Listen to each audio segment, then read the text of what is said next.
Alright, what's going on, you guys? Brian here with a quick recap of what went down on this week's episodes of MLW Fusion and Aew Dynamite, so let's just get right into it. In the opening match of this week's episode of MLW Fusion, we saw Rocky Romero from New Japan Pro Wrestling defeat Gino Medina. We heard from the Caribbean champion Richard Holiday. We also heard from the MLW World Tag Team Champions, Los Parks. We heard who are in the PWI Top 10 rankings as far as the MLW World Championship is concerned. Of course, at number 1 is still Alexander Hammerstone, the National Openweight Champion. We heard from the MLW World Middleweight Champion, Lio Rush, who addressed Myron Reed's challenge for a rematch. We saw King Mo in action as he was victorious. We saw an interview from earlier in the day with Selena De La Renta. We heard from Tom Lawler, who has a big match next week on MLW Fusion when he takes on Marshall Von Erich.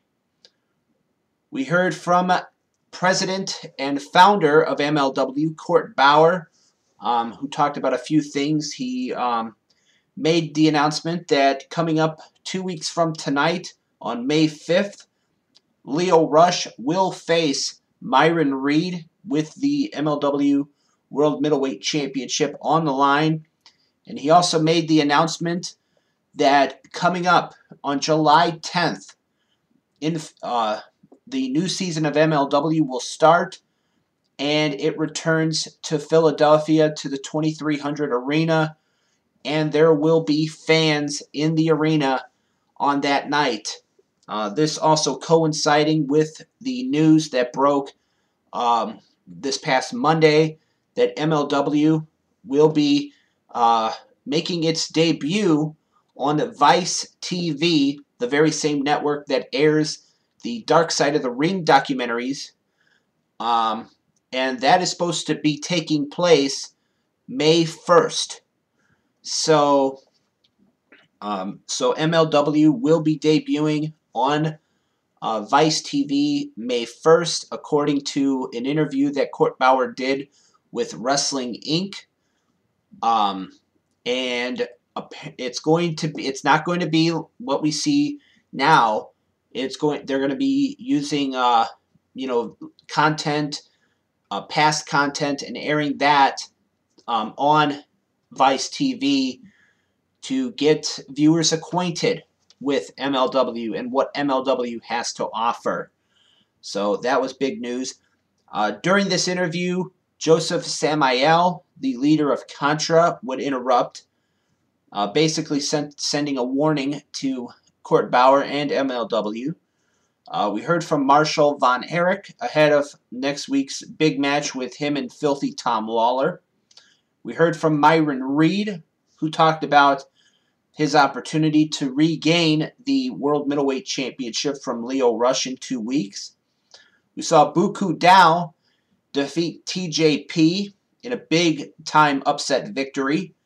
And we heard from Alexander Hammerstone, the National Openweight Champion, who was successful last week in a title defense against Mil Muertes.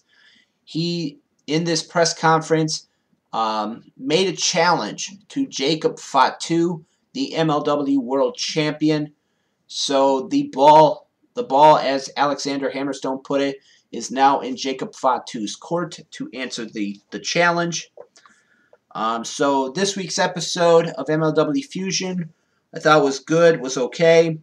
Now we move on to AEW Dynamite that featured 2 championship matches. The opening match of tonight's episode of Dynamite saw Hangman Adam Page defeat Absolute Ricky Starks. Afterwards, Hangman would be attacked by Brian Cage, Hook, as well as Ricky Starks until the Dark Order made the save. Then a little bit later on in the show, it would be announced that next week, Hangman Adam Page will do battle with the FTW World Champion, the Machine, Brian Cage, on next week's episode. We saw Penta El Zero Miedo defeating Trent of the Best Friends. During this match, Penta would go after Orange Cassidy, who would try to go after Penta's new manager, apparently, Alex Fuentes. I don't know what the guy's last name is. I'm just going to call him Alex. He does the pre-shows on their official YouTube channel with Dasha Gonzalez. So, I forget what his last name is. I do apologize in advance, or I do apologize. But because of these actions during this encounter between Penta and Trent, with Penta going after Orange Cassidy, next week on Dynamite, Penta El Zero Miedo will go one-on-one with Orange Cassidy. So that will be interesting to see what happens there. We heard from MJF and the rest of the Pinnacle, talking about Blood and Guts coming up in 2 weeks. And according to the commentary and according to AEW, coming up on May 5th, when Blood and Guts happens, when it's the Pinnacle versus the Inner Circle, it will be a one-match event. So that means there's only going to be one match, and that is going to be Blood and Guts. So that is going to be interesting, to say the very least, that there's only going to be one match on that show coming up May 5th, when the Inner Circle does battle with the Pinnacle in Blood and Guts. We had Hikaru Shida successfully defending her AEW Women's Championship against Ty Conte. And what I thought was a really solid performance by Ty Conte. She has nothing to be ashamed of. Even though she came up short in the match, she has nothing to be ashamed of. She did a really good job in this one. And she almost became the new AEW Women's Champion. But Shida proving once again that it's going to take a lot to beat her to take that belt. Afterwards, she would be confronted by presumably the new #1 contender, Dr. Britt Baker, DMD. So that was it for that. We heard from Miro, who cut a promo talking about which champion he might be going after. We heard from the Inner Circle, who talked about the interview that the Pinnacle did earlier in the show. They also talked about Blood and Guts. We saw QT Marshall defeating Billy Gunn. This kind of broke down in everywhere. During the match, Billy Gunn would be pushed into the ring post by Nick Comoroto, who, along with Aaron Solo, was at ringside with QT Marshall. This would lead to Billy Gunn's sons, Austin and Colton, jumping over the barricade and going after Solo and Comoroto.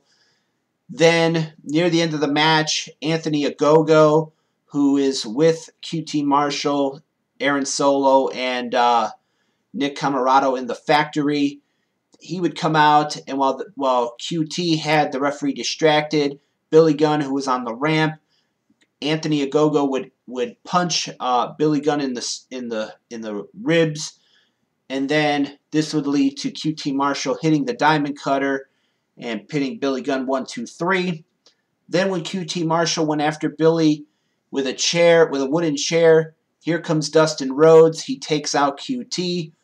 He was going to hit QT with a move, or with a bull rope, or with the chair. Sorry about that. Anthony pulled QT out of the ring, and then out of nowhere, Nick Comoroto would try to attack Dustin, and Dustin would hit him with the wooden chair in the head, and no effect. And then here comes the referees to break up the fight, or break it up before it could escalate. So that was pretty much it for that. We heard from the Elite, whose promo would be interrupted by Jon Moxley and Eddie Kingston, who were driving a truck. They drove it into the side of the camper that the Elite were supposedly in. And then when they went into the room, when they went into the camper, there was no one to be found. So that was pretty much it for that. We saw Christian Cage defeat Powerhouse Hobbs with the kill switch. Afterwards, Ricky Starks would come out to check on Powerhouse Hobbs. And then in the main event, it would be Darby Allin successfully retaining the TNT Championship in a hard-fought match against Jungle Boy. So Darby Allin is still the TNT Champion. They announced for next week that Penta El Zero Miedo will go one-on-one with Orange Cassidy. Hangman Adam Page is going to go one-on-one with Brian Cage.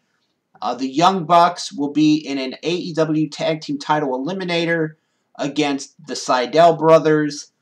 They also announced that Chris Statlander is going to be in action against Penelope Ford. We're also going to see the parlay between the Inner Circle and the Pinnacle. So those are matches that are booked for next week. But my opinion on tonight's episode of Dynamite was it was okay. I really enjoyed the main event between Darby Allin and Jungle Boy. I liked the women's title match between Hikaru Shida and Tai Conti. And that was pretty much it. And I will put Hangman Adam Page versus Ricky Starks on that list as well. I thought that match was good. But everything else was okay. So the episode was good.